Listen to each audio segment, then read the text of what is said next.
You need that energy with your second unit. So I think Will Barton, he has energy, but it's not that kind of where it's going to lift you. He can shoot the three, I will admit, but it's inconsistent. He can play some good defense, too, until you get him in the interior. As I said, Torrey Craig at the 2. You know, I honestly would reverse it. I'd put Torrey Craig at the 3, Barton at the 2, because it's called a shooting guard. Will Barton's a better shooting guard or better shooter than Torrey Craig. Torrey Craig, he is the exact opposite of a shooting guard. He's more of a 3, I see. So you want Gary Harris in rotation on the 2 and the 3? Then you want him to rotate with? I want Gary Harris in rotation at the 2, maybe in rotation at 3. Let me throw you in Murray. I'll throw in Murray, of course, because he's gonna make the starting. Now let's get back to the backups. So as you said,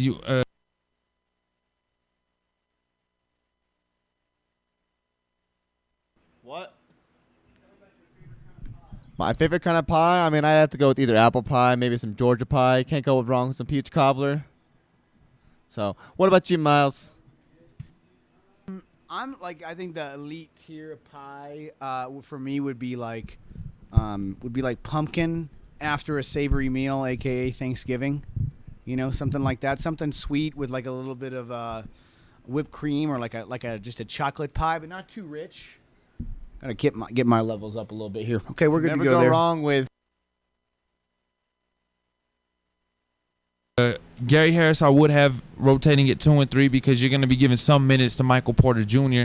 at that 3 spot and Bol, hopefully. No minutes to Bol. We gotta have at least somewhat of a Bol sighting in the scrimmage. I really honestly think they would play.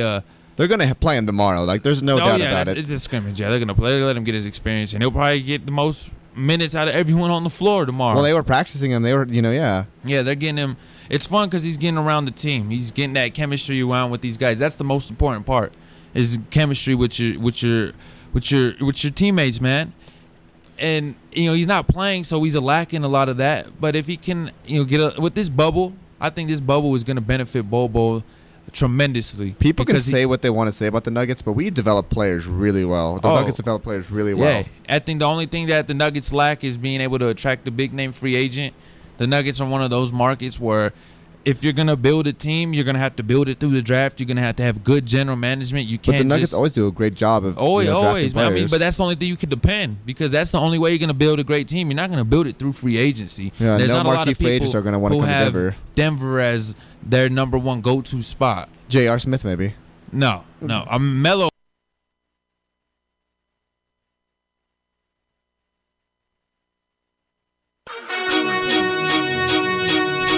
Live from Lakewood, Colorado, broadcasting at the Colorado Media School studios, it's Sports with Staxxx and Shaggy.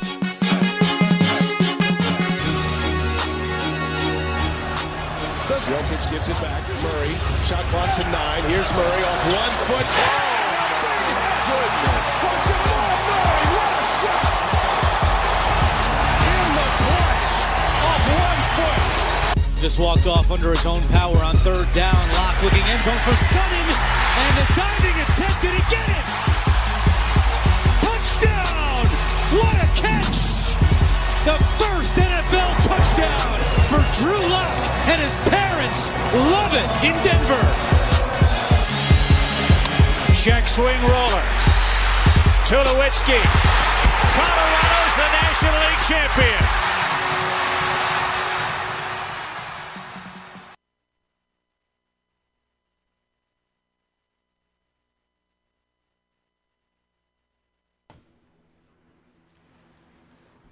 And welcome in to this nice Wednesday night. This is Sports with Staxxx and Shaggy. Unfortunately, Staxxx will not be able to make it in tonight, but it's all right because our executive producer, Miles Duncan, is going to be able to make it in. What's going on, Jake? What's going on? How you doing, Miles? I'm doing well. Good to be with you here. Good to be back in the saddle, in the Sports Talk saddle here on a Wednesday night. Lots to talk about, so I'm excited to get into it. Lots of Denver sports to talk about. Before we get into it, though, you could find us on Facebook at Go Mile High, or you could find us on the internet at GoMileHigh.com, or you can give us a like on Twitter at Go Mile High, or you can call us, and if you have something to say about our next couple things, you can call us at 303-937-6548. But before I really get into this, I know we had a little bit of discussions about our favorite beers and stuff, and I want to know, who would you want to go to what bar would you want to go to, and who would you want to see at that bar? Are we talking sports figures or anybody? Sports figures or anybody? If it's anybody, I'm probably going with like Jessica Alba. But you can't go wrong with Jessica Alba. I think taking you it to a couldn't. bar. But first of all, and we were talking before about what kind of beer we like. I'm definitely more like a hazy IPA guy. I like my craft beers. But I would say like a Denver Beer Co. All right, and I'm gonna go with my man Peyton Manning. Okay, you just can't have a bad conversation with Peyton Manning. I feel like he could talk about life, politics, religion, sports, any kind of sport, and he's just funny. So I got to go with give me Denver Beer Co. Okay, I'll take a little Wetzel Pretzel, and I'll chat with my guy PM. See, you took mine. I mean, we talked about this before. See, I'm going to have to go. I don't want to go Blue Moon Factory. I'm going to go the Pilsner Factory. You know, the one that's right off of 20th Street? I'm going to have to take that one. And then for me, I want to take Von Miller. I want to take Von Miller there. Von Miller's an interesting character. He's always intrigued me. He's always a very funny, high energy, lovable guy. Someone I definitely want to sit down and have a beer with. I like that. Jake, you might not know this about me, but that wouldn't be my first beer with Von Miller. Oh, really? If that I have not told you my Von Miller stories. No, you have not. I would love to hear so. We'll have to save the really good stuff for off the air. But bottom line, we're from the same area in Dallas. We went to the same college Texas at A&M. the exact same time, class of 2011. So wait, did you go with Manziel as well? Did Manziel go with you? He would have been class of like 15, so he was class of 16. So I was doing an extra senior year, one extra semester, and that's when Johnny was a freshman. But no, Vaughn actually potlucked at the Callaway Villas, okay, with the roommate, or rather the pledge brother of my roommate. So we ran the same circle for the first couple years at school. That is awesome. So how was it? Like, I have to ask, can he shotgun a beer? Like, is he good at shotgunning a beer? I'm trying to remember about Vaughn's shotgunning ability. Mostly what I remember about hanging out with Vaughn is really crappy freestyles in the front of my Ford Explorer. So I remember when we had our writing segment, we actually got to talk to Nikki Javala, and I guess Nikki Javala got to talk to us about a couple of his favorite artists, and he likes like Drake, Post Malone. So it's kind of, I can see where he got that crappy rapping from. Nice, yeah. No, but he's a character. He's very similar like he is on TV. Gregarious, happy guy, easy with a smile, and we weren't really that close or anything, and obviously he got way more famous after those first couple years of school. I mean, you're still pretty famous. He's a real one down here at Colorado Media School. He's a real guy, and kind of what you see is what you get with Mr. Miller. What a great story. But before we get into headlines, I'd like to shoot it off to the old Ron Burgundy, see if we can get a little bit of excitement before. There were some things going on in sports today that will make your brain fall out of your skull. Because I've got nothing here. You're giving me baseball and hockey, and I got my keister blowing in the wind. It's sports. All around the clock. Sports all the time. That's the concept of the news. Oh, that's never going to work. That's ridiculous.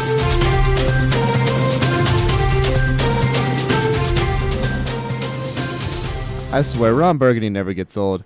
So, the biggest headline, this is the thing that we all are going to have to talk about. This is the biggest thing going on in Colorado, Denver sports, and that's the Bull sighting. And the Nuggets, which we'll get into in the second segment, won their scrimmage game 89-82, and Bull had an outstanding game with 16 points, 10 rebounds, and 6 blocks. It almost looked like a highlight reel. Every play he was out there looking like a highlight reel. It was something to see. So... No doubt. First of all, Jake, just glad to have basketball back on the TV. Okay. Oh, seriously, I'm sick of watching all these reruns. No doubt. So I wouldn't have cared if it was JV girls basketball. Okay, I want to see some hoops on my TV. So that was great. But Bull, man, he definitely impressed. There's no doubt. You can't miss him when he's out there on the court. He's 7'3". He's lanky, and certainly he did. I think what was expected of him and more. I think Bull kind of is what the Nuggets fans hoped he could be, Jake. Oh, seriously, and it's going to be a little bit of a tease in our second segment. But going into another Denver sport, Rockies are actually playing their second scrimmage game tonight, and it is all knotted up at 3 in the middle of the 5th inning at 3-3, and they're playing again against the Texas Rangers, and I believe it's in Texas Stadium again. So hopefully the Rockies can pull it out. They won again last night, so it's going to be very interesting. Again, it's just so awesome to see baseball, some basketball, just everything back on again. It feels like where we left off in March is where we're at right now, honestly. Yeah, it just feels good to have them back. Did you have any quick thoughts on those Rockies from yesterday? We were watching the game down here, saw him hit a couple home runs. Well, Arenado played a little bit. He played decent. We had a couple good outs. Nothing really I could take away, honestly. I mean, we played decent. It's just nothing really I could take away out of it. What about the fake crowd noise? What'd you think of that? The fake crowd noise. See, that was very interesting. And also not only that, but they were playing music with it. So it just felt off. How do I say this? It felt artificial. Like it's something different. Like it's not the real thing. It's really not. It's like when you go to a store and you buy the name brand stuff compared to the store brand stuff. Like we all know the name brand stuff is better than the store brand stuff. Like yeah. I'm with you. I thought it was a really good idea, this piped in audio. I mean, I think it was a good idea, but in practice, I just don't think it works. It doesn't. And I remember a topic, I'm bringing it into a football, but I remember Kirk Cousins earlier this year saying that he would like to have fans not in the stands, and maybe it would be a little bit better on the players' emotions or players' emotional psyche. It's like you're $1 million athlete. It's like, I don't care about your psyche. Go out there and play ball. It's come on. That's a pretty soft take right there. It's a very soft take, but that's from Kirk Cousins, though. Good old Kurt. Good old Kirk, right? Second, what does Shannon Sharp call him? Second cousin Kirk. Yeah. And his own owner called him Kurt Cousins for a while, right? He did. Oof. K-U-R-T. Kurt Cousins. That's the same owner, Dan Snyder, that's going through all that stuff. Yeah. Oof. Seems like that whole Redskins organization we should have 31 NFL teams, not 32. Might be an upgrade for the league. It might be, seriously. And it might be actually an upgrade for the NFC East, too. I'm with you. Contraction is never a good option unless it's the Washington professional football team. Oh, seriously. And it's only the professional football team. The other teams seem to be doing really well and excelling. It's interesting, actually. So moving on to the very last headline, and that is NFL fans are permitted to attend the games in 2020, but are required to wear masks amid the COVID-19 pandemic. And we were talking about this earlier. We touched about this earlier in our show, Inside the Huddle, with Squirrel. You could check us out at 3 to 4 on GoMileHigh.com.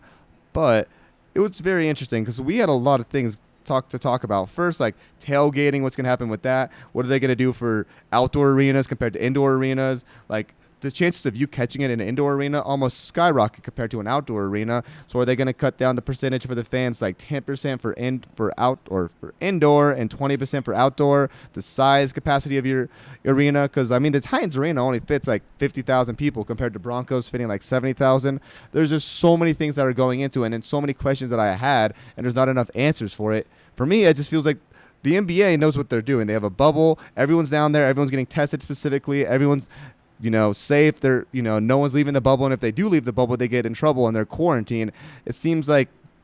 But we're not talking about fans. We're not talking about fans there. We're talking about players with the NBA. So if we're talking about fans getting into NFL stadiums, I want to hear your opinion on this. So start with, like you said, tailgating. What do you think? What should be the solution? What is the answer to the question? Well, when you think tailgate and you think you go down there with a couple friends, I mean, I'm not going down there 6 to 8, 6 to 10 people. It's going to be 20, 30. You're trying to have a fun time down there. I mean, we have all heard. So I heard a story, actually. The Buffalo Bills tailgating, they actually have a thing. It's called Fire in the Hole, where they'll actually take a live beer and throw it across the tailgate, and they'll say, fire in the hole, and someone has to catch it and then grab it and chug it.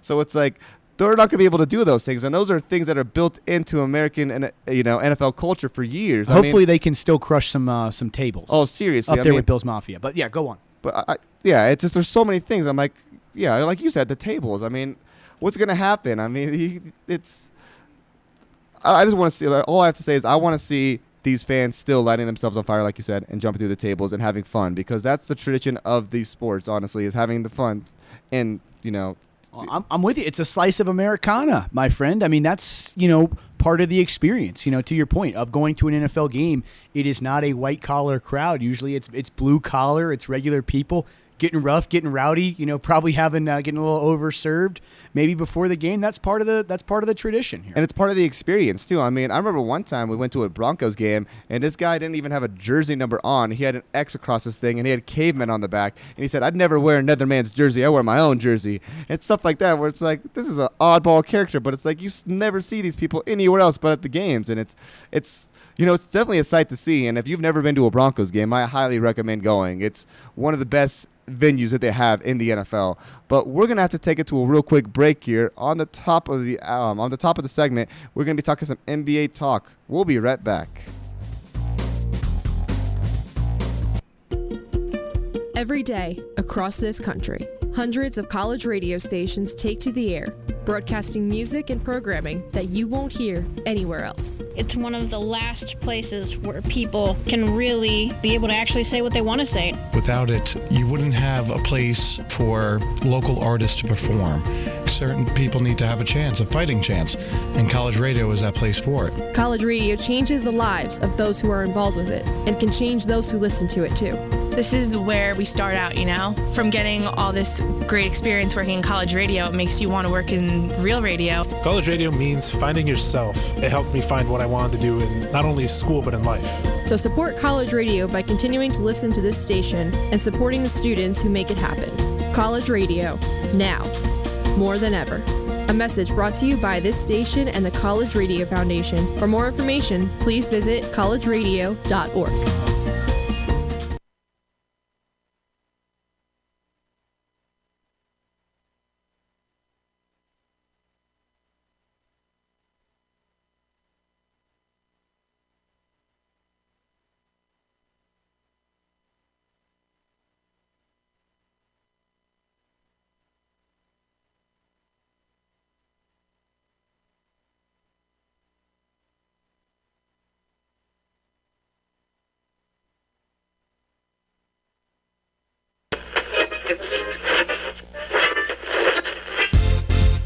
Hey Colorado sports fans, you're listening to GoMileHigh.com, a student-operated station live from the Colorado Media School studios here in Belmar, giving you a different perspective on all things current. Stop torturing yourself, man! Live in the now! So stay tuned to see what's coming up next on GoMileHigh.com, Colorado's sports lifestyle. Showing! So I'm taking a trip over to Tibet, see the sights, climb a hill or two. But I remember, oh man, I got one guy out here who I actually know. So I give an old ringy-dingy to the Lama. What? The Dalai Lama, his laminescence, flowing robes, grace, bald, striking really. I says to the Lama, "Hey, you remember that round I caddied for you down in Shangri-La?" Well, apparently some station out in Lakewood taped the whole thing. Oh. See, the Lama's a big hitter. Nailed 2 eagles in a row that day. Well, he says, what station could have possibly gotten all the way out to my sacred holy lands, the Shangri? I says it was none other than GoMileHigh.com, Lama. They got the best sports coverage in the state. The Lama actually tips me this time, 2-1. So he pretty much stiffed me again, but I got him hooked on GoMileHigh.com. So I got that going for me, which is nice. That's great. GoMileHigh.com.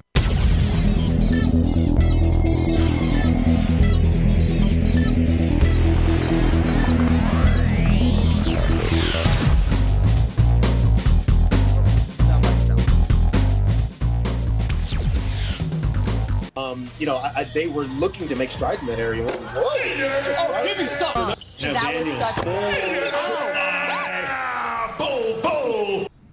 So, if you got to hear, thank you again for House of Highlights on YouTube for that little 10-second snippet of Bobo's highlights. One of a three-pointer and the other one of a insane dunk. Insane dunk. I mean, 2K style dunk. And that's not on all pro. That's on rookie level. But going into it, we touched on this at the top of the hour about the Bobo sighting, and it was exciting. It was more than we could have expected, honestly. I had a conversation yesterday with Amato, and Amato said he didn't expect Bobo to get that much playing time, and I was very, very on it about. I thought he was going to get some playing time. I mean, and they're playoffs or, in that stretch of it or regular season, I don't see it as much. But this is the perfect time in these 3 scrimmage games to give him the time that he needs and to give him the reps that he needs, especially against these other players, especially with their other players not here yet. No, I love it. I love Michael Malone's idea here. Hey, let's use this kid, and they used him early and often. I believe he played 16 of the 20 first half minutes. He did. So that's a lot of hoop right there. He was in the starting lineup. Our starting lineup was Joker at point guard. I have to love that. Jakeem Grant at shooting guard at the number 2. Then we had Bull at small forward. And then we had Mr. Millsap. Mr. Millsap. I had to think about that. Millsap and Plumlee at the center. So our average height out there was 6'7", 6'8". We had literally an all big man lineup. There was something going on the Rockets Twitter. Did you see the Rockets owner posting about that? Yeah, I love the idea that it's the exact opposite basically of what the Rockets have rolled out there. So they were sweating. Oh, they were watching those big boys. So the Rockets owner actually posted a picture on Twitter. Do you remember in Nights at the Museum when all those little like small figures hold down Ben Steeler and they're all like trying to hold him down? They posted that basically like as in those are all the Rockets players and all our big guys Ben Steeler. I love it. Yeah, and I thought it was great. Like you said, the perfect opportunity to get the young man Bull out there, get some seasoning. He either hadn't been healthy or wasn't ready to contribute in an NBA game. And frankly, the only way to get better is to play, right? No, it's true. And so that was a really great opportunity to be able to get him out there and get him some really quality run. It's true. And actually, we have a little bit of a soundbite from the interview right after the game. A couple interviews or a couple people interviewed him, being Mike Singer and Vic Lombardi. Let's cue up that sound. You ever played a lineup that big? What was it like to play with an entire big lineup to start that game like that? At the beginning of the game, it was crazy to watch. Nah, that was kind of unusual, but we just made it work with our spacing. When that was like kind of our plan at the beginning of the game. Like we all discussed that we're all like really tall, and it was just, but as long as we kept our spacing, then everything was going to work, and that's what happened. Well, were you surprised at all at just how well you played, given that this was your first game? Not really, because I've been working really hard, especially since I got here in the bubble. So I was just trying not to be nervous, and then everything would just come to me. Draft night, you said you wanted to prove everyone wrong after being kind of dropping in the draft a little bit there. Do you feel like this is the beginning to proving everyone wrong? I hope so. And thank you again for House of Highlights for that little soundbite from him being interviewed by Mike Singer and as well as Vic Lombardi. I love what he said at the very end, how he dropped in the draft, and is this his way of proving everyone wrong? And he said, I hope so. Like, I hope so too. He looked great out there. And again, you show me a picture of Nuggets Twitter being like, I don't want to play with this toy anymore. MPJ, MPJ better be worried. He better be on his stuff because he could lose his, Well, it is funny that the darling, of course, of the Nuggets Twitter for a long time was Michael Porter Jr., free MPJ, and now the chant is free Bull. Oh. So it was definitely funny to see like the Toy Story meme of Woody getting dropped in the trash can. That's Michael Porter Jr. today, and hey, maybe I should have showed up to camp a little bit earlier. You could have gotten those minutes. In that game today. Seriously. And speaking of, MPJ actually is expected to report, so he will be in quarantine for a little bit, so he actually won't play the rest of the scrimmage games, but he will be in the lineup for the regular season games starting on July 30th. Now, Jake, I got a quick question for you. Does that bother you as a Nuggets fan, as somebody that cares about this team? Does it bother you that guys like Craig and Harris and MPJ didn't show up on time? What was keeping them from getting there earlier? Player safety, not probably families. There's a lot of stuff that are going into it, and I also feel like they want to know, is it going to be safe down there? They also probably wanted to see the writing on the walls. Like, all right, no one's getting sick. Everyone's safe in the bubble. Everyone's being okay. Everyone's taking precautions. Because for me, I'm all about safety, and I'm all about player safety. And if I was one of these athletes and I have a family at home, I'm not going to go and risk my family's life. I already have this money. I'm not going to go out there and risk my family's life to go and play this game. I understand we love this game, but it's like I'm not risking family. So that's way more important. So, but it's very interesting. Speaking of, Gary Harris and Torrey Craig actually arrived yesterday. So again, we won't be getting them in the scrimmages as the Nuggets only lined up with 9 players suited in uniforms today. So we'll probably be seeing more of that big man lineup, which I'm perfectly fine with. Especially our next game is against the Pelicans. Bull versus Zion. Hey, Ooh. There you go. Now, Here's a question to you as I want to dig a little bit deeper into this bowl conversation. Mm-hmm. Do you feel like any amount of quality production from him now could earn him a spot in a rotation? Will he play any minutes? Do you feel like he can help the team here in 2020? So I'm going to do it a game-to-game basis because obviously he has had no actual live game experiences in games that actually matter. So I'm going to say if he slightly improves over these next couple of games and shows that he can not be a liability on the defense and he can give up some scores on the offense and show that he's a reliable threat, then I could easily see him getting that playing time. I mean, the Nuggets have one of the worst three-point shooting, one of the most, I shouldn't say worst, but one of the most inconsistent three-point shooting teams in the league. We all know this. So if he can give us that threat, or even then if MPJ can give us that threat, it would be outstanding, especially with these teams that we have to play against in the West. I mean, you got to play against the Lakers, you got to go against the Clippers. It would help It would help phenomenally, and we all know we struggled against the Portland Trailblazers. My bad for my stuttering. I had a little bit of a brain fart there. But the Portland Trailblazers, we really struggled with our shooting in that game. I mean, we really easily could have won that series if we had the right shooters out there or the right playmakers out there. So you feel like those guys could maybe be a shot in the arm in a series like that for Coach Malone? It's just when I look at it also, you were also saying earlier, like he doesn't, have the skill set now to resemble in the NBA. So I feel like now if he doesn't show enough gift on the defensive side, I think he could be a liability and he could be a shot in the arm. Because, I mean, like you were saying, and like we were saying yesterday, I mean, if you're going to go late in the game, who are you going to go with for a three or a shot? You're going to go with Joker. You're not going to go with the Bull. You're not going to go with MPJ. You want the ball in the hands of the guys that you trust. You don't want it in the hands of the ball in the hands of someone that you do not trust. Right, and I'm with you there, and I think that's why you've seen Michael Malone even very tentative to play Michael Porter Jr., who's been there all year. Just not quite getting those crunch time minutes. He's definitely a guy, Coach Malone, for good or for worse, he's going to dance with who brung you, right? And those guys that have been consistent for him, even if Gary Harris might not be making shots, he's going to go with the guys that he trusts, right? Yeah, it's true, and it's so hard because, I mean, me and Amato have been talking about this. Gary Harris is so inconsistent on the perimeter. I mean, he can lock up out occasionally, and he is really good with defense, but it's his perimeter shooting that I worry about, and I was very high on Gary Harris out of the draft, and I was very high on him up until last year, and it was really up until this year that I really started falling off of him and falling off the Gary Harris hype train for me. But we're going to have to take it to a real quick break here on Sports with Staxxx and Shaggy. We'll be right back.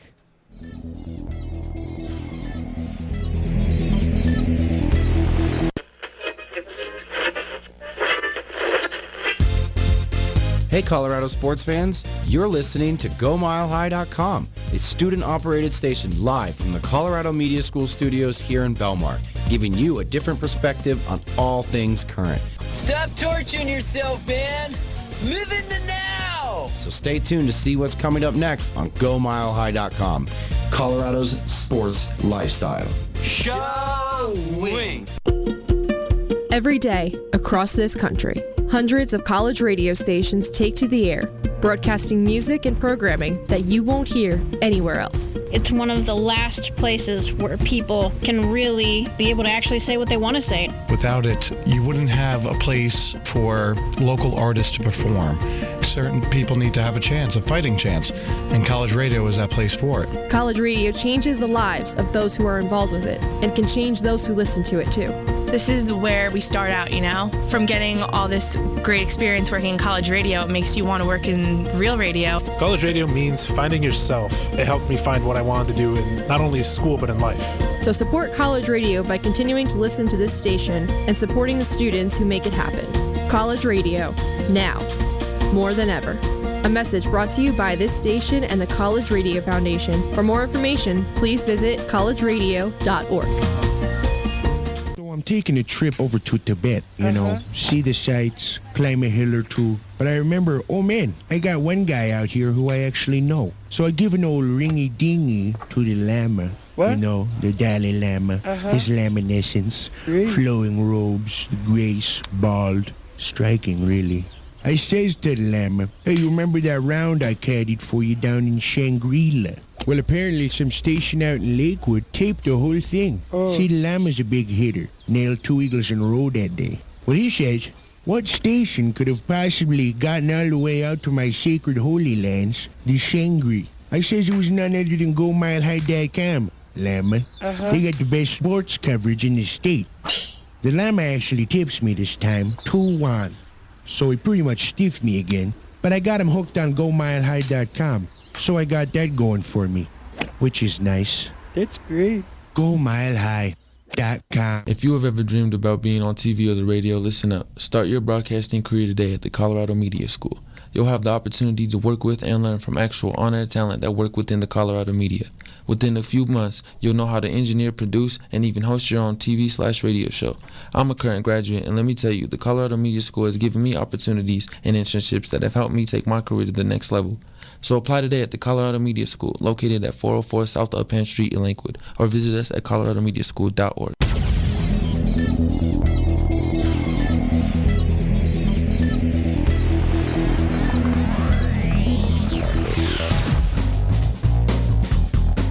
And welcome back into Sports with Staxxx and Shaggy. I talked a little bit on the last segment at the bottom or the top of the hour about how we're going to get into some Broncos. And we actually are going to be getting into some Broncos right now. And more specifically, we're going to be getting into the top 7 worst free agency deals by John Elway, the general manager for the Broncos here in our beloved Denver, Colorado. So, first, if I could pull this up, we have a little bit of technical difficulties with the computer, but if I could pull this up. So, his first bad deal using a right of first refusal tender on running back C.G. Anderson on 2016. That, oof. Honestly, C.G. Anderson was a flash in a pan. Wasn't a great running back, had a good season in 2017, had great runs in 2016 and in 2015, but was never really a true number 1 back. Horrible decision. Another decision, which is kind of funny, this is bringing into what's going on now, extending safety Darian Stewart in 2016.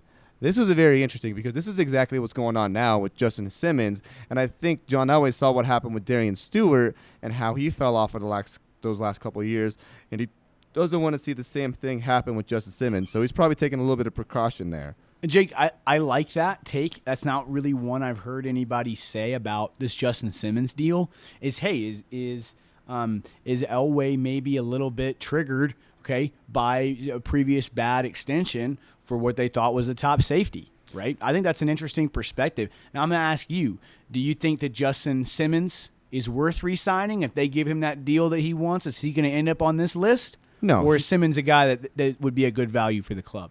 No, he's not worth re-signing. He's not. The Broncos shouldn't be putting that much money into a defensive player unless he is a marquee player. If he's a Derwin James, if he's a Jamal Adams, if he's heck, I'm even going to throw a name that's been there for a while. If he's a Devin, McCourty, or if he's a Eddie Jackson, he's not one of those. I mean, he's a great safety, but he hasn't shown his zone coverage ability. I will admit he's a great box safety, but he hasn't shown me much in the zone coverage that shows that he's a true safety that he needs to get paid top dollar. Fair. So, going back onto this list, number 5, and that is the signing of Juwan James, and that is actually a new recent one in 2019, as he didn't play most of his games last year, being the highest paid offensive tackle in history, highest paid contract, at least that is. At right tackle. At right tackle, my bad, not a left tackle. That's Garrett Bowles. That's all for a whole nother conversation for there. But that's very interesting. He came from the Miami Dolphins. He had I wouldn't say a great season, but a pretty decent season in 2018, having a Pro Football Focus rating of about an 83. I mean, that's not great, but it's not bad. Anyway, he comes to Denver, gets hurt, basically wastes the Denver Broncos' money, and hasn't played a lick of football. And it's kind of funny because you'll see a trend on this list of offensive tackles that the Broncos, more specifically Elway, have signed and have flabbergasted. And the other thing about James, and this is a tough conversation from where we're sitting because these guys are way tougher than I am, for the record. But I would never say it to their face. There was God no. But there was questions about his commitment to the team, about his toughness, right? And was he recovered from the injury? Could he have been out there, right? For the amount of money that he was making, some people thought maybe he should have been out there. So, it's never something you want to hear about one of your offensive linemen, that anybody's questioning their toughness. No, seriously, especially that's the one position that you do not want to hear that from. Like the offensive lineman, you're supposed to be tough. We all hear about what goes on in the trenches. Like that is where the football plays are made. Like we all love to see the flashy runs and these crazy highlights, but that's where it's won, is in the trenches, where the big boys up front. That's where the football game is won and lost. We all know that. Experienced football fans know this. Maybe not the average football fan. Some of the average football fans, probably think it's the running back or the receiver. No, it's your big boys up front. Those are the ones that are going to win you your game. They need to hold up. And Jake, when you look at this Juwan James salary or this contract in 2021, okay, so this year 2020, he's going to make $10 million. Next year, $11 million. The year after that, $13 million. And a lot of that would be dead cap money if the club would cut him. So they're definitely hamstrung a little bit here by Juwan James. Jake, there's no doubt about it. They need the guy to play and play well. Yeah, I could really see a situation where they're probably going to try to reconstruct his contract in these next couple of years, especially with all these other players asking for money. And Philip Lindsay's going to be asking for money too, especially with the whole them signing Melvin Gordon for a 2-year, $16 million deal. He's going to be wanting somewhere around that $8 to $10 million range. They're going to be having to free up somewhere. And not only that, but you look at their offensive talent that they have they have all their offensive talent on offense is all 24 years or 25 years or younger. So these are all players that in these next upcoming years are going to be getting paid, and if they perform to their contracts, are going to be getting paid pretty crazy deals. So you could almost say that the Broncos are setting themselves up for a win now mode, and if they don't win now, they could be in trouble in a couple years. And to your point, if they got to win now, they need Juwan James to play 12, 13 games here in 2020. Oh, they do, and they need to have him. And this is going to go breaking into Drew Lock, but they need to have him play really well. Drew Lock played really well under a poor offensive line last year. Joe Flacco, and as well as Brandon Allen were the most sacked quarterbacks, having the highest sack percentage out of starting quarterbacks out of at least 150 snaps at 7.3% and then 7.1%. Drew Lock was one of the lowest quarterbacks sacked and sack percentage at 3.9%, and that's a huge number increase because he didn't switch teams. He's literally on the exact same team that those two quarterbacks were on. It's just he figured out a way to get the ball out, and he figured out to get the ball out to his receivers quickly. Yeah, and Drew Lock's still making a pretty team-friendly salary.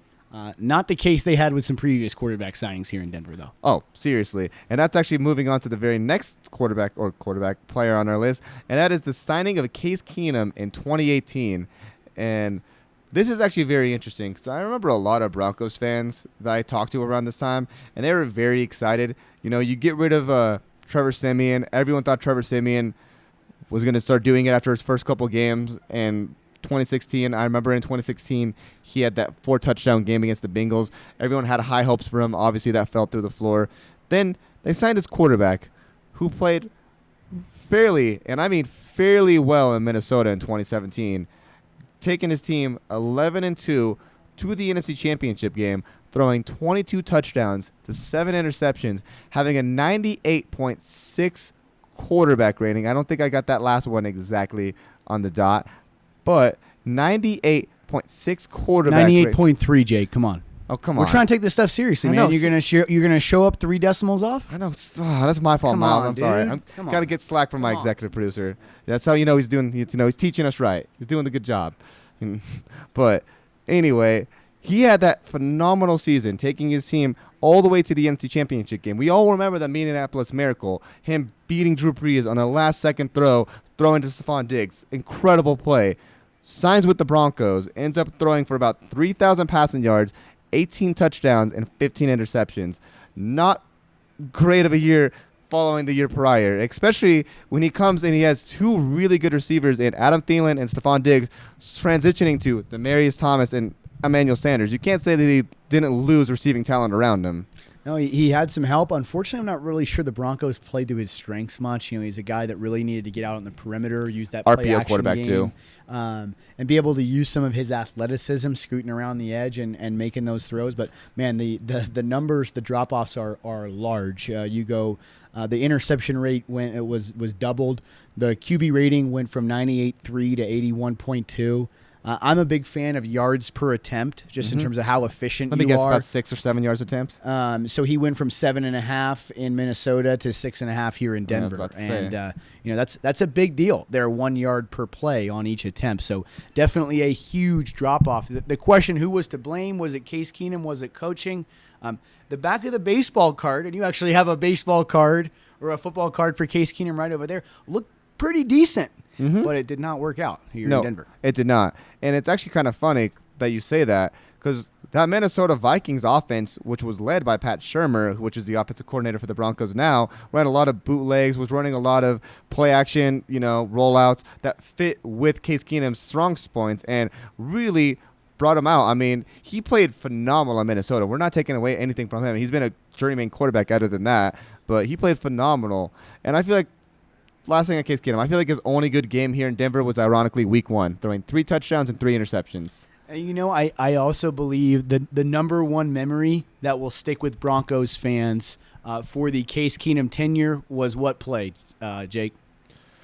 To me, it's got to be the overthrow of Demaryius Thomas against the Kansas City Chiefs. And to me, that really kind of summed up the Case Keenum era as a Denver Bronco. They could have beat the Chiefs that night. That simple throw, seam throw on cover 2, the safety played inside, and he missed him. But to me, that's when I think about Case Keenum as a Denver Bronco, I know exactly where I was standing watching that play, and there he was. The Broncos had a chance to beat the Chiefs, and Case Keenum couldn't get it done. And that's not only that, but they were up in that game too. They were up in the game, and then they had a chance to win at the end of the game, and Case Keenum could not get the job done.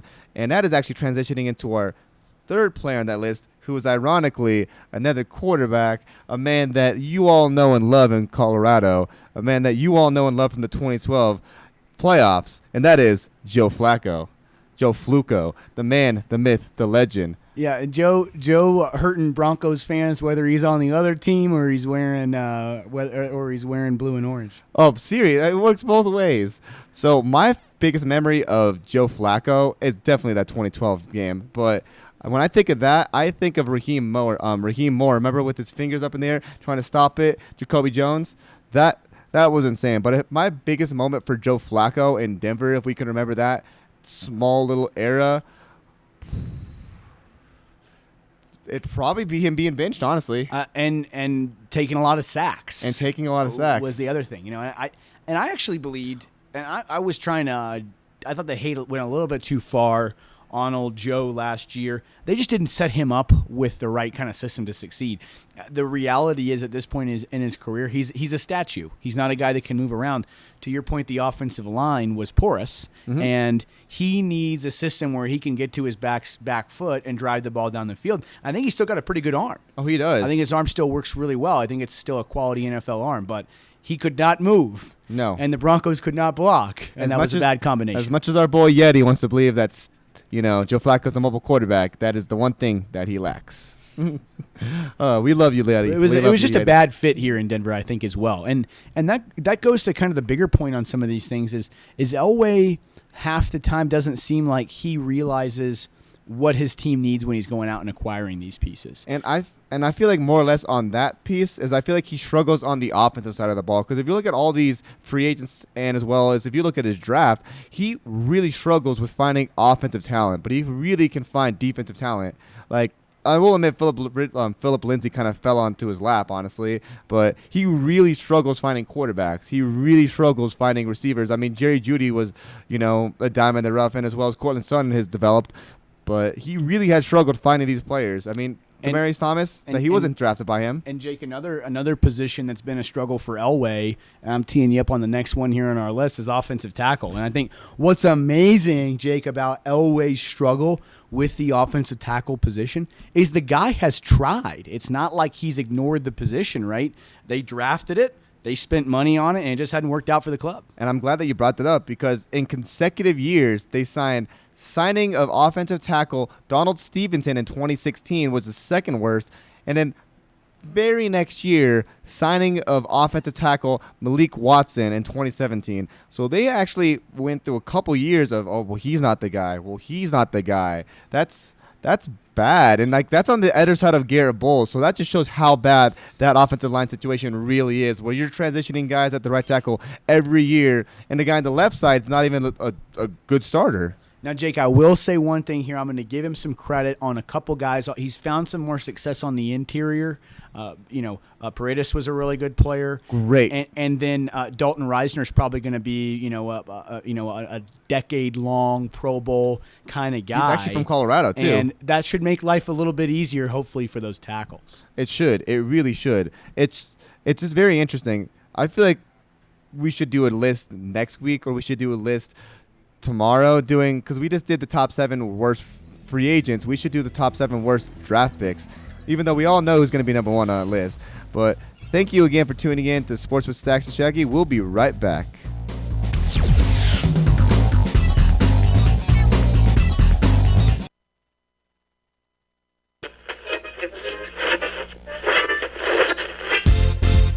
Hey Colorado sports fans, you're listening to GoMileHigh.com, a student-operated station live from the Colorado Media School studios here in Belmar, giving you a different perspective on all things current. Stop torturing yourself, man. Live in the now. So stay tuned to see what's coming up next on GoMileHigh.com, Colorado's sports lifestyle. Showing. Every day, across this country, hundreds of college radio stations take to the air, broadcasting music and programming that you won't hear anywhere else. It's one of the last places where people can really be able to actually say what they want to say. Without it, you wouldn't have a place for local artists to perform. Certain people need to have a chance, a fighting chance, and college radio is that place for it. College radio changes the lives of those who are involved with it, and can change those who listen to it too. This is where we start out, from getting all this great experience working in college radio. It makes you want to work in real radio. College radio means finding yourself. It helped me find what I wanted to do in not only school but in life. So support college radio by continuing to listen to this station and supporting the students who make it happen. College radio, now, more than ever. A message brought to you by this station and the College Radio Foundation. For more information, please visit collegeradio.org. I'm taking a trip over to Tibet, see the sights, climb a hill or two. But I remember, oh man, I got one guy out here who I actually know. So I give an old ringy-dingy to the Lama. What? The Dalai Lama, his laminescence, flowing robes, the grace, bald, striking really. I says to the Lama, hey, you remember that round I caddied for you down in Shangri-La? Well, apparently some station out in Lakewood taped the whole thing. See, the Lama's a big hitter. Nailed 2 eagles in a row that day. Well, he says, what station could have possibly gotten all the way out to my sacred holy lands, the Shangri? I says it was none other than GoMileHigh.com, Lama. They got the best sports coverage in the state. The Lama actually tips me this time, 2-1. So he pretty much stiffed me again. But I got him hooked on GoMileHigh.com. So I got that going for me, which is nice. That's great. GoMileHigh.com. If you have ever dreamed about being on TV or the radio, listen up. Start your broadcasting career today at the Colorado Media School. You'll have the opportunity to work with and learn from actual on-air talent that work within the Colorado media. Within a few months, you'll know how to engineer, produce, and even host your own TV/radio show. I'm a current graduate, and let me tell you, the Colorado Media School has given me opportunities and internships that have helped me take my career to the next level. So apply today at the Colorado Media School, located at 404 South Uppan Street in Lakewood, or visit us at coloradomediaschool.org.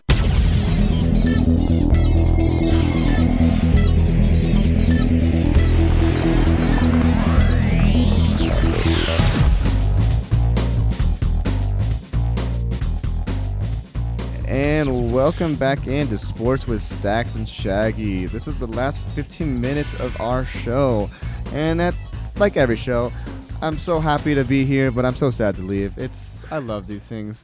I love being down here. This is, they say if you enjoy what you do, you don't work a day in your life, and that's what it is truly here. You do really work a day in your life. You enjoy this. Well, I love Josh Dover, our adjunct professor now, who's on vacation this week. But he always says, "Hey, we could be digging a ditch, right?" Oh, seriously, I could, and I don't want to be mean to my brother, but I could be, working construction, and it's like I don't want to do that. Sure, and hey, nothing wrong to anybody that works construction or digs a ditch, but for us, this is what we enjoy, and this is where we want to be. And thanks for being with us. Exactly, like not many people get to enjoy this amazing of a job and this amazing of an atmosphere.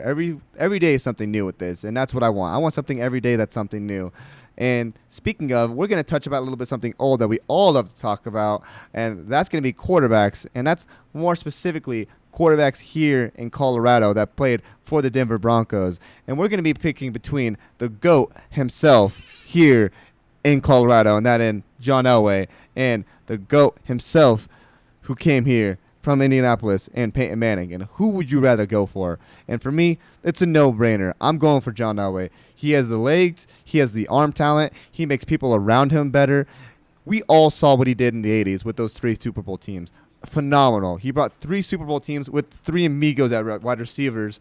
Had no business being there. Vance Johnson, Mark Jackson. Like, who are these receivers? Like, no one knows about these guys now. But he took these teams to the Super Bowl. And, I mean, we all know he was notorious for getting blown out in these Super Bowls. But still, to take these teams to the Super Bowl and elevate these teams that had no business being there, that is an accomplishment of itself. I will admit, Manning's tenure here was amazing. Set multiple records, went to 2 Super Bowls. Not only that, had that insane 2013 season. But there's no way you can compare those 4 years to a whole 18-year career here in Denver where he solidified himself. I mean, John Elway could literally run for governor, and I'm pretty sure he'd at least get 40% of the votes. It's Well, there's no doubt that John Elway's name, carries a lot of cachet around here.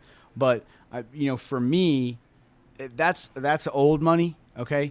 And the new money is Peyton Manning, baby, okay? PFM. We all know what the F stands for, okay?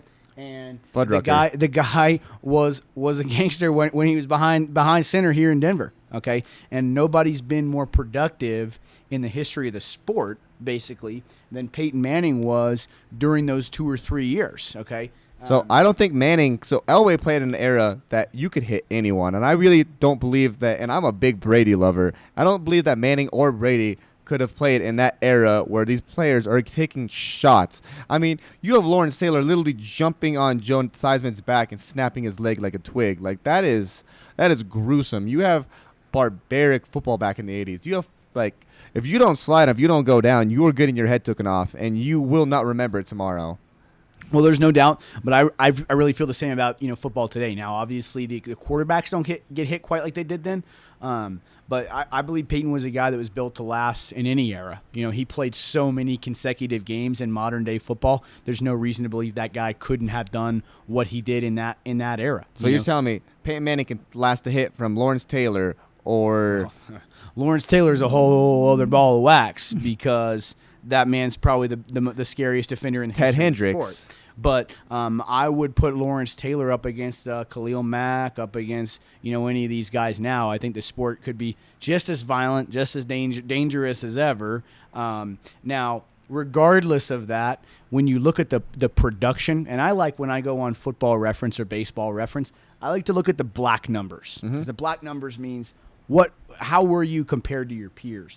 And when you look at Peyton Manning's page on Football Reference, I mean, it is just covered with those black bold numbers, and I'm going to throw out just a couple for you here that are just undeniable greatness of PFM here in Denver. In 2013, Jake, these all led the league. He had 450 completions, 5,477 yards. Both those led the league. 55 touchdowns, that led the league. He threw for 342 yards per game. And I think, Jake, the thing that is lost in all this is, as you know, and anybody that was alive and watching football in 2013, most of the time, those guys didn't play the second half. Okay, No. They didn't play competitive games in the fourth quarter. Peyton Manning made the game of football look so easy. in 2013. That, to me, he's the greatest Broncos quarterback to ever live. And to play devil's advocate, Peyton Manning actually has the most losses in playoff history. And if you look at it, they do both have the tied for the most wins, tied for same amount of wins in 14, but Elway has a substantial amount of less losses. Elway has 7 losses. Peyton Manning has 13 losses. Peyton Manning, yes, has more numbers in the playoffs, but he also played a lot longer than Elway did. He played a couple more years, and not only that, but he played with receivers that we all can admit: Marvin Harrison, Reggie Wayne, Dallas Clark, Demaryius Thomas, Emmanuel Sanders. Pretty legitimate A-class level wide receivers. And that's fair, but, how many of those guys would we really have known about if it wasn't for Peyton Manning, okay? Julius Thomas looks like the second coming of Tony Gonzalez, okay, in 2013. Then he goes to Jacksonville, and he looks like Noah Fant, running a tight end around, okay? So, Peyton Manning elevated the play. And here's the other thing about Peyton, Jake. Okay?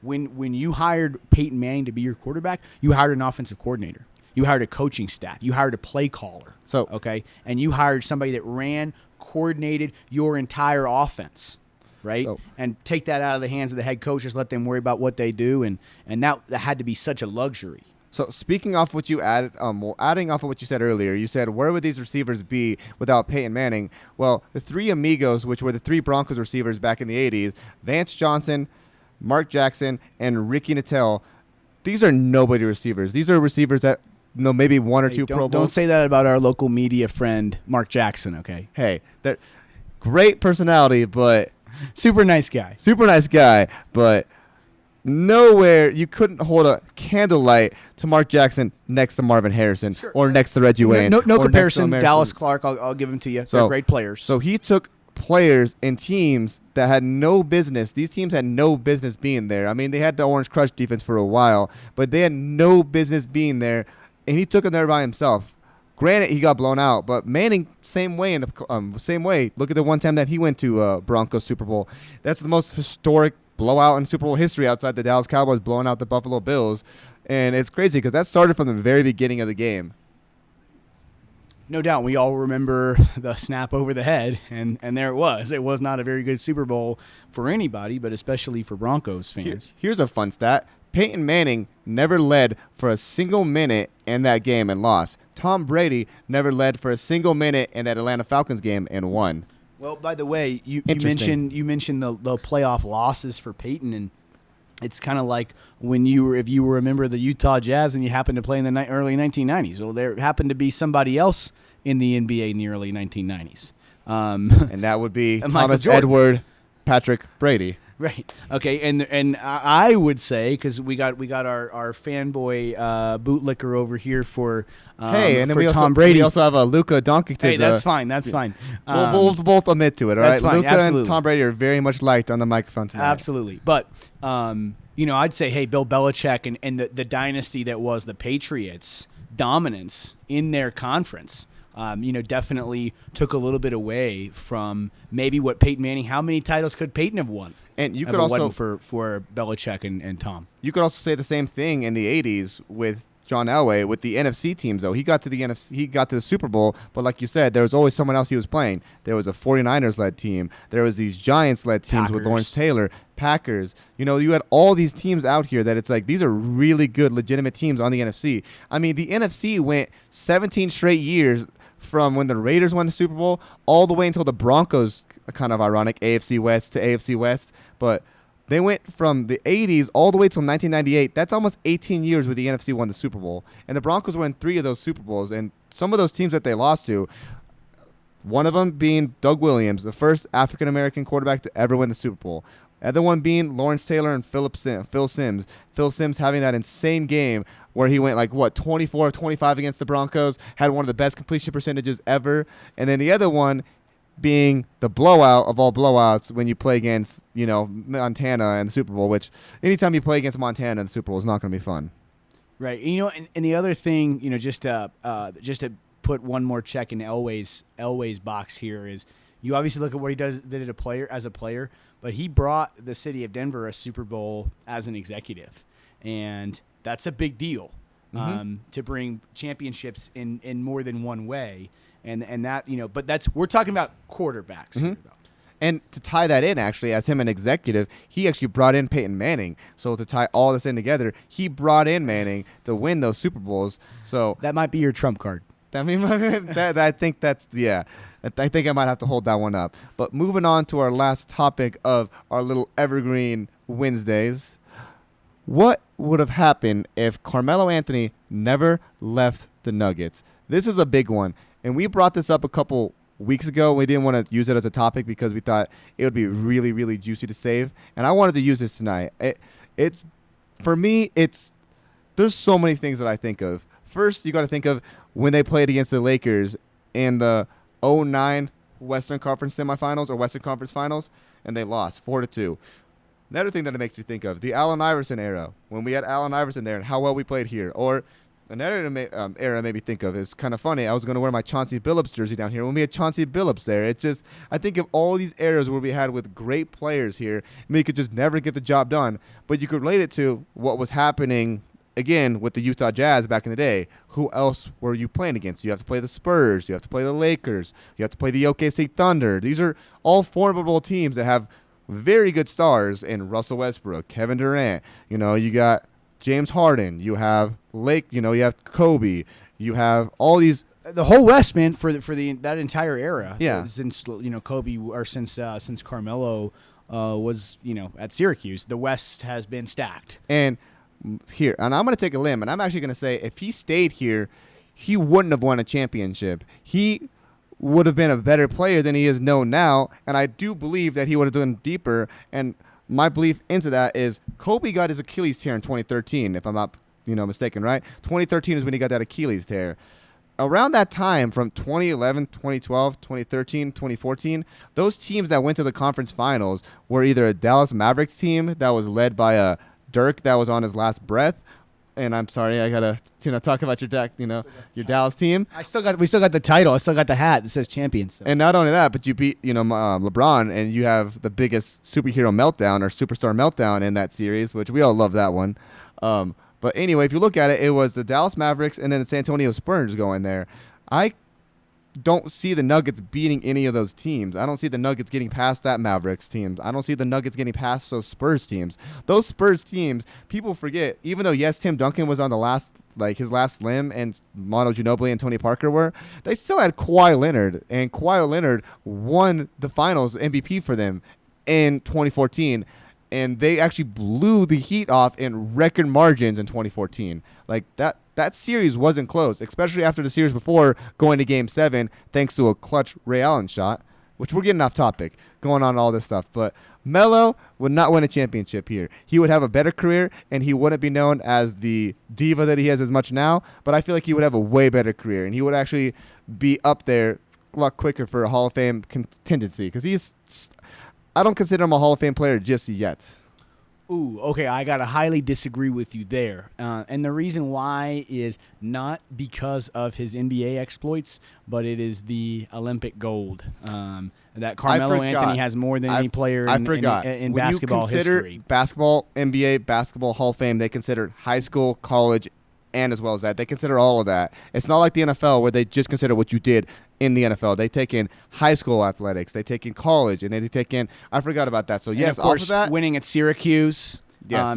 And then winning, I believe he has 3 gold medals. Most of all time. And that's something that nobody can ever take away from him. Now, yeah, he was on teams with better guys. But by the way, okay, just for the let me retort my previous statement. I forgot about the qualifications for the NBA Hall of Fame. So that statement is retarded.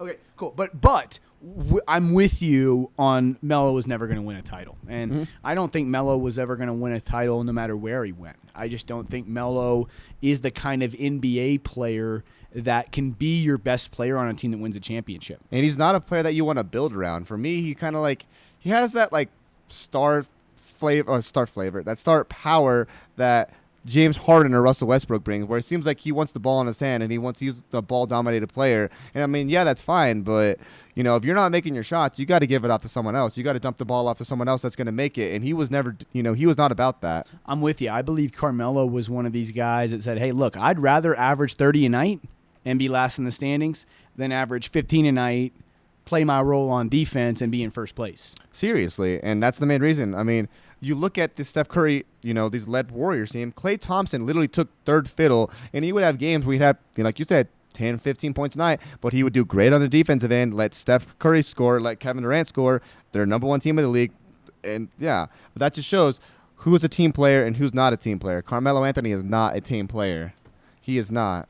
No, and I am a little curious to see that he lost some weight, and he looks nice and skinny, and maybe what he could bring the Trailblazers. But obviously this is at the twilight of his career, and I'm with you. Would have been tough for Carmelo to ever pull an NBA ring. Oh, it would have. And if you think about it, his best time would have been from that 2011 to 2013, because that's right after the Lakers' little run, and that's in between that little, you know, you have, you know, transition teams. Like, I mean, I guess the Spurs weren't really a transition team, but some of those teams in there were transition teams up until we transitioned to the next dynasty, that being the Warriors. And at that point, he would have been, like you said, in the twilight of his career. So he only had a certain amount of time to win it, and he didn't. And even then, he got to play against Kobe, which family got to go to that game. You know, they booed Kobe. You can't really boo Kobe now, but it's just, it hurts. It hurts, you know, to see Carmelo leave, you know, the city that brought him in here, and not only leave the city that brought him in here the way he did leave, and to never win a championship. It's just, it's... Jacob, I'm going to give you a quick silver lining. If he never left Denver, maybe they don't have the pieces they have now. We can't root for Bol and Nikola Jokic and have some fun with the current Nuggets team that we got. That is true, and that is actually a good take on that. If we never got rid of Melo, we would have never had Joker, and we would have never had this team that we have now. And I am so much more happy with the way that the Nuggets are set now. We play team basketball, and that's the way it's supposed to be. Team has a no I in it. It's TEAM. And again, this is Sports with Staxxx and Shaggy. Have a good night, you guys.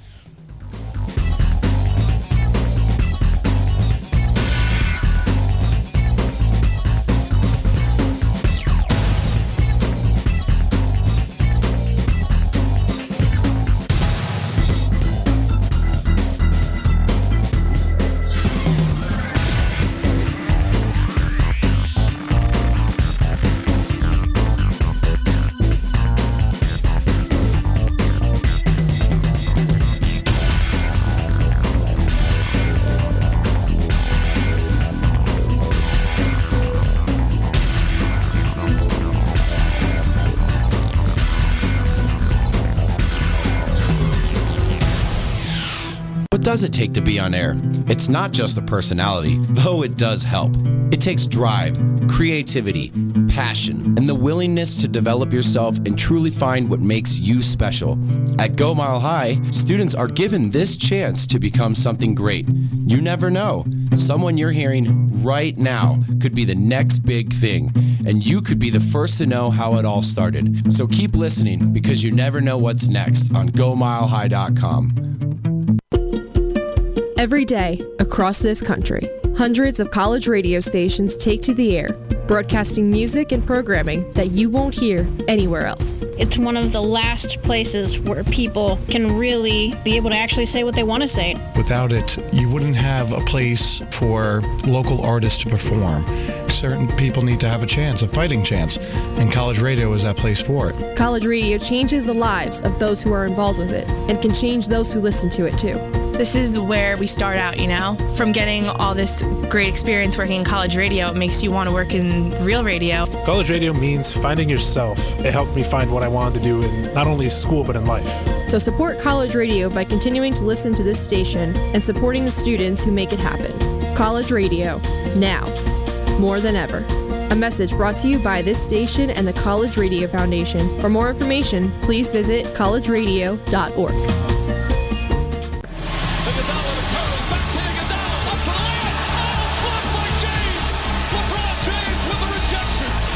They do have a timeout. Decide not to use it. Curry, way downtown. Bang! Bang! Oh, what a shot from Curry! With 0.6 of a second remaining. Knocked away and stolen. Here's Middleton. Giannis trailing the lob. Giannis Antetokounmpo for Chris Middleton. I like that laugh. Oh my God, that beautiful laugh. How does that not make your day? How? I love that laugh. I love that laugh. It is